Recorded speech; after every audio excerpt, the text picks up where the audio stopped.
Welcome to 16th session of Management Accounting 5th semester BBA Bengaluru North University. In this session we are going to discuss meaning, types and their significance of profitability ratios. In the previous session we have solved some simple problems on turnover ratios. The main objective of this chapter is to familiarize the students with the ratio analysis as a tool for financial analysis. The main outcome of this session is that the students will be able to understand the various profitability ratios and their significance. Now first we will discuss what is the meaning of profitability ratio. This profitability ratio explains whether the firm has earned sufficient profit or not. It expresses whether the company earns the satisfactory return on investment. Now, we are going to discuss different types of profitability ratio. In that, the first one is gross profit ratio. Gross profit ratio expresses the relationship between gross profit and sale. The formula for gross profit ratio is gross profit divided by net sales into 100. And important things you should remember is gross profit, how to calculate net sales minus cost of goods sold. Or one more formula is there, opening stock plus purchases plus direct expenses minus closing stock. Then how to calculate the net sales? Sales minus sales return. And usually profitability ratios are expressed in terms of percentage. What is the significance of gross profit ratio? This gross profit ratio indicates average margin on the goods sold. Then this gross profit ratio shows whether the selling prices are adequate or not. Then gross profit ratio indicates the extent to which selling price may be reduced without resulting in losses. A low gross profit ratio indicates a higher cost of goods sold due to higher cost of production or also due to low selling price.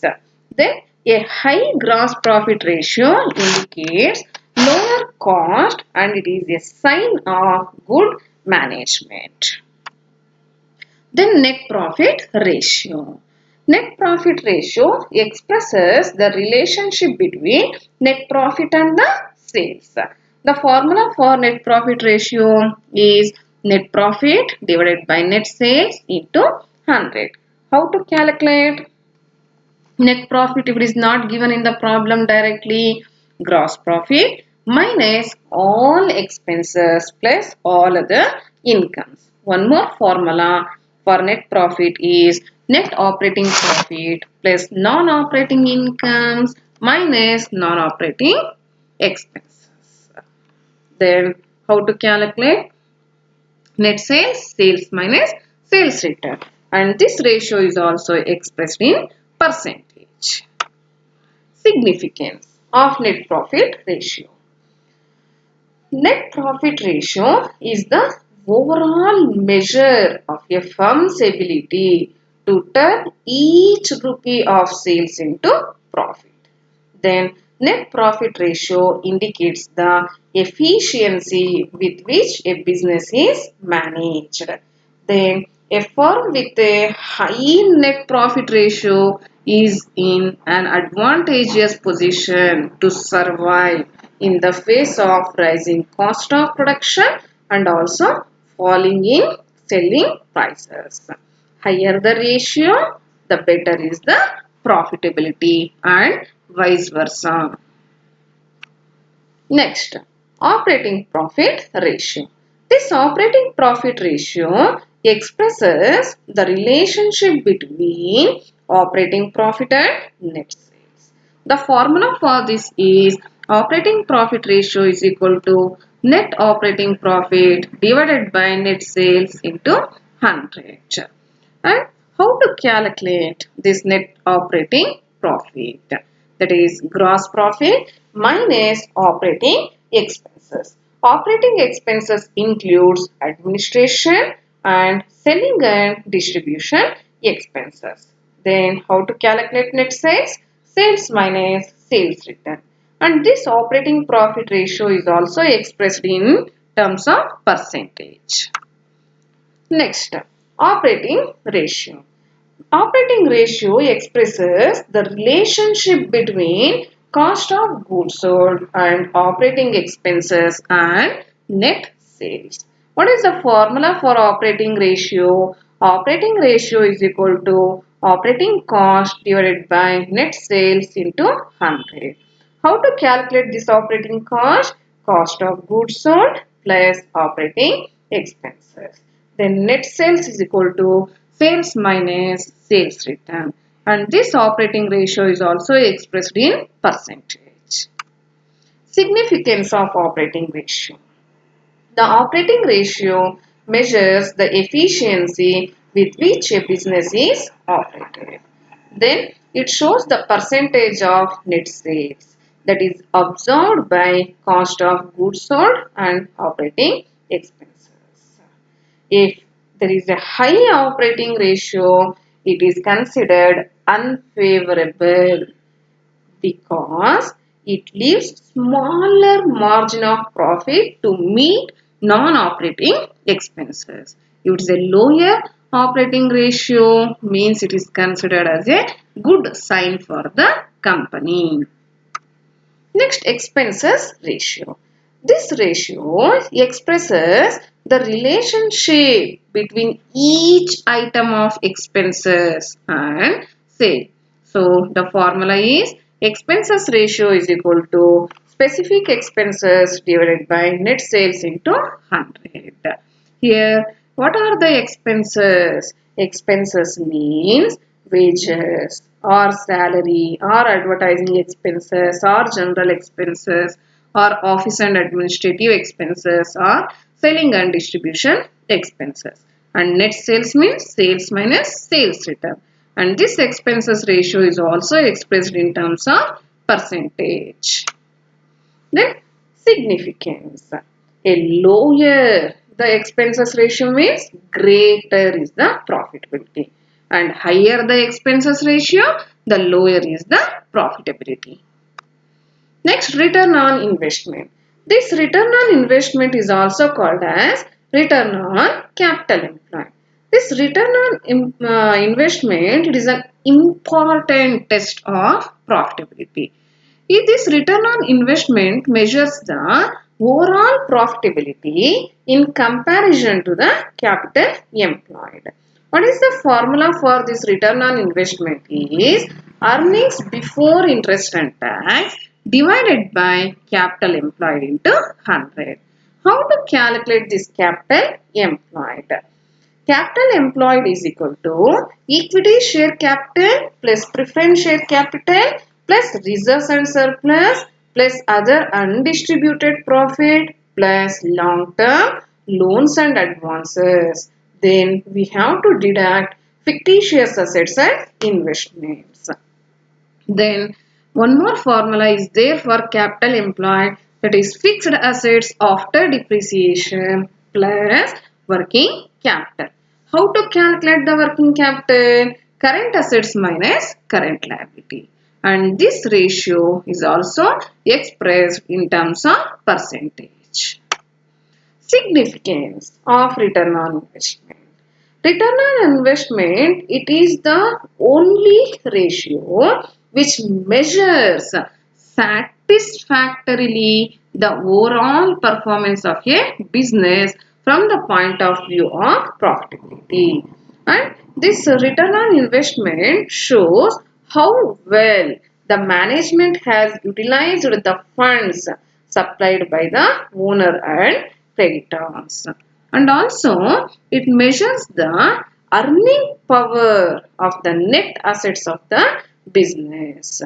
If the return on investment is higher, means the more efficient the management is considered to be in using the funds available. And the last, the return on investment ratio is used for decision making purpose by the management in the organization. Next, return on shareholders. It is also called as return on proprietors equity. This return on shareholder fund indicates the net earnings available to the shareholders and to the total fund. What is the formula? Return on shareholder fund is equal to earnings after tax divided by shareholder fund into 100. Now, how to calculate earnings after tax? Earnings after tax means earnings after interest and tax. Shareholder fund is equal to equity share capital plus preference share capital plus reserves and surplus plus accumulated profit minus accumulated loss minus preliminary expenses and minus fictitious assets. What is the significance of this return on shareholder fund? The first one is return on shareholder fund. It is very effective measure of the profitability of an enterprise. And this return on shareholder ratio measures the return on the total equity of the shareholders.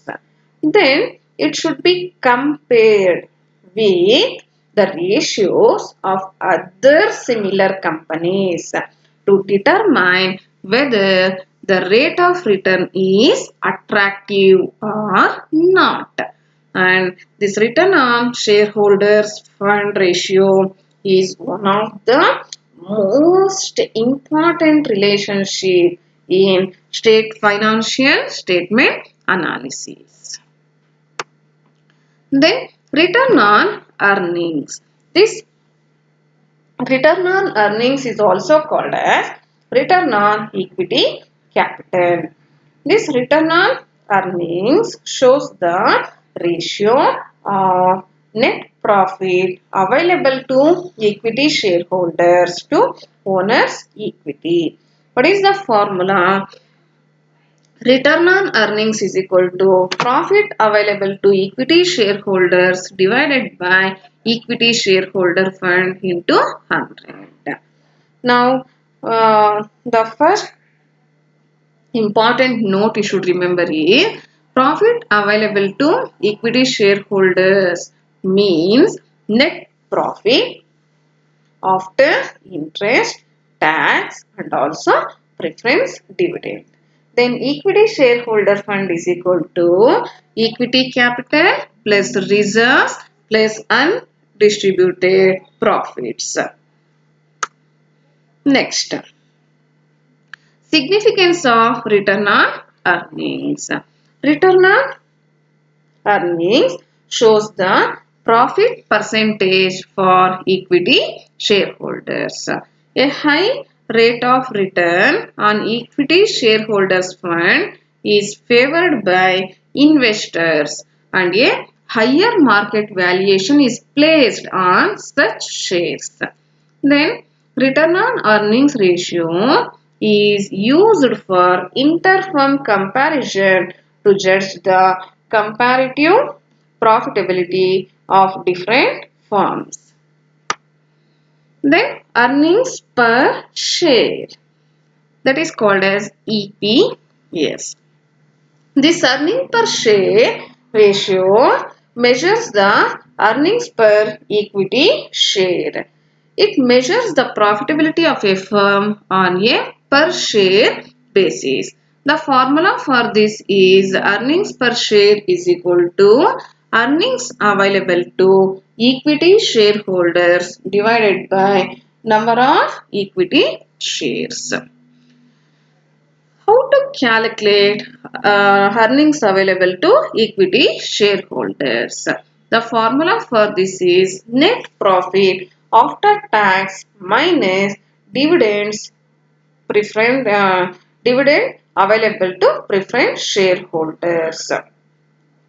How to calculate uh, number of equity shares? Total equity share capital divided by face value per share. Then significance. As per accounting standard 20, earnings per share has been mandatory in India, and each and every company should show EPS in its profit and loss account. Then dividend yield ratio. This dividend yield ratio indicates the percentage of equity share earnings distributed as dividend equity shareholders. The formula for this is dividend yield ratio is equal to dividend per equity shares divided by market price per equity share. Significance of this dividend yield ratio is it is very important for those investors who make investment decision for the purpose of earning a reasonable yield on the amount of investment. Then price earning ratio. This ratio is the market price of share expressed as multiple of earning per share. The formula for this is market price per equity share divided by earnings per share. Significance of this price earning ratio is it guides investors to decide whether to buy shares of a company or not to buy shares of a company. Then higher price earning ratio means it indicates confidence of investors in the earnings growth potential and vice versa. Multiple choice question. The first question is dash is equal to net sales minus cost of goods sold. The options are gross profit, net profit, operating profit, none of the above. The correct answer is gross profit. Next question. Net sales is equal to sales minus dash. Options are purchase return, sales return, direct expenses, indirect expenses. The correct answer is sales return. The third one is operating cost is equal to cost of goods sold plus options are operating income, operating expenses, non-operating income, non-operating expenses. The correct answer is operating expenses. Next, fourth question is dash is equal to market price per equity share divided by earnings per share. Options are dividend yield ratio, earning per share, price earning ratio, none of the above. The correct answer is price earning ratio. Next, the last question is number of equity shares is equal to dash divided by face value per share. The options are total preference share capital, total equity share capital, total debentures, none of the above. The correct answer is total equity share capital. These are the books for the reference. Thank you.